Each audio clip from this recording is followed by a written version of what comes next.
Want me to go away? Hold hands. No. Be part of the band and hold hands. I don't want any more friendship from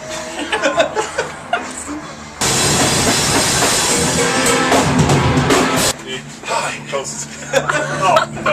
I think I've got the shits. It's not funny, I have.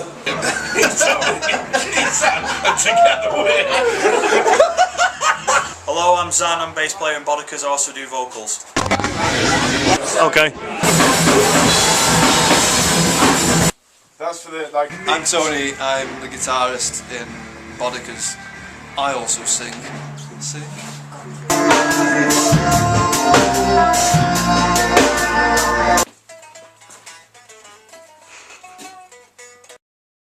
I'm Jim, I play the drums in Boddickers.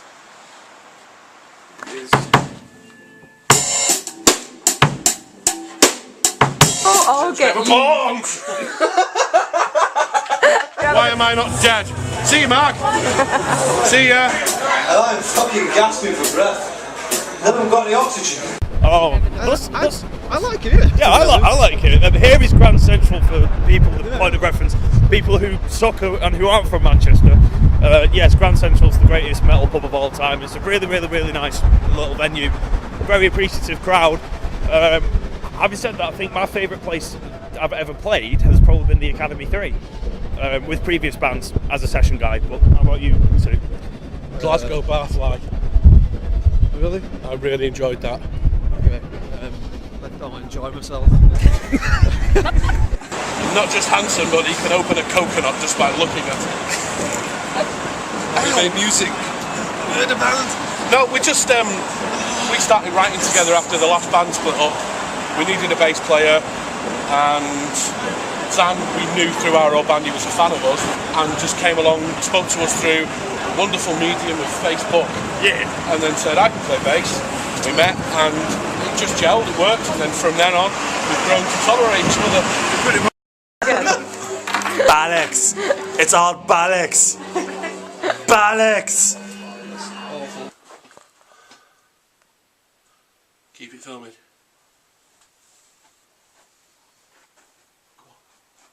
Go on. No, you do it. Ta-da! Hi.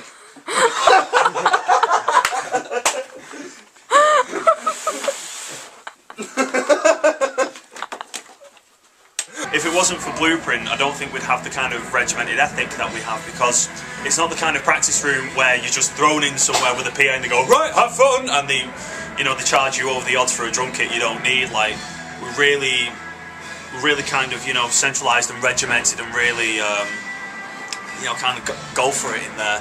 And also the staff are incredibly lovely, and your heroes, are just like literally within touching distance. Like we have Mick Joyce from the Smiths, and we got Justin Timberlake and Elbow, of course. Lady Gaga sometimes goes in there if she's doing an international gig, she needs to rehearse. So in going there, your dreams and your objectives in life seem very tangible. I actually, when they were searching for another singer, I actually did a couple of auditions for them, but I wasn't right to be perfectly honest. I had too sweet a voice and to go with Tony's growl, but yeah, they've been rehearsing it for ages. In fact, I think they've been rehearsing it longer than I've actually been here.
says, oh, you don't need a label to get your stuff out there anymore.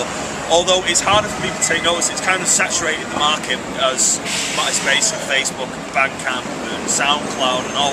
And while it's great, insofar as you find, like that guy who did that ambient remix of Justin Bieber and actually made him sound tolerable. You know, it slowed him down by 800% and it went viral, like that kind of stuff. Oh yeah, I saw that. It sounded really amazing. Yeah, there was also Glasser as well, this Canadian girl who wrote the entire album on GarageBand, who got signed to Relapse Records recently, and of course, the Arctic Monkeys need no introduction.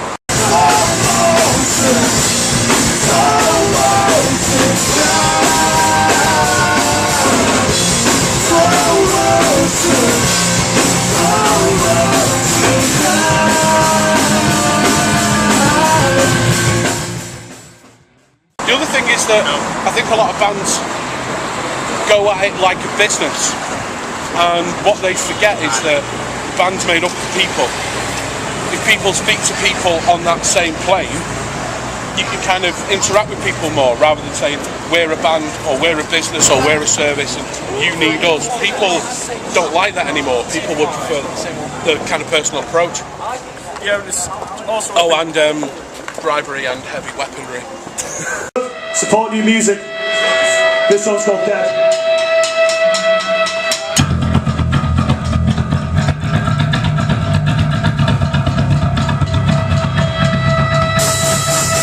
New music's really important because people have got to keep on listening to something new, and there's always a different message that needs to be told.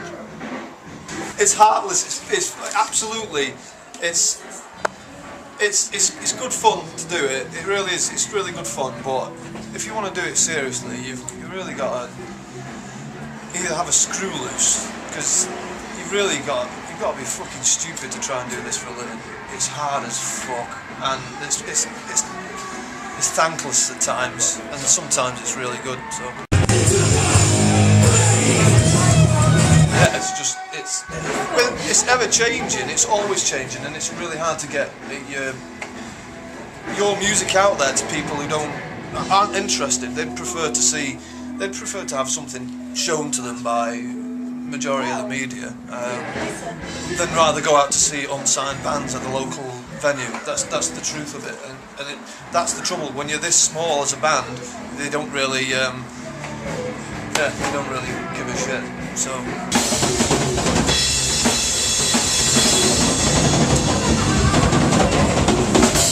keep supporting new bands and new music because it's very important. Yeah. I keep saying to people that the bands that are on your iPod now all started off being tiny bands. We're a tiny band. Listen to new music. You will surprise yourself. You will shit. fall in love. Listen to new music. Listen to new music.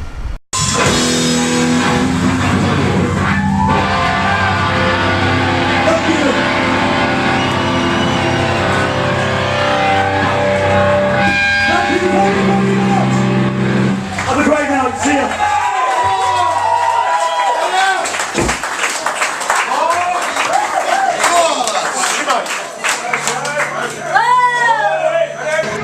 Peanut rock. Sorry, I said peanut.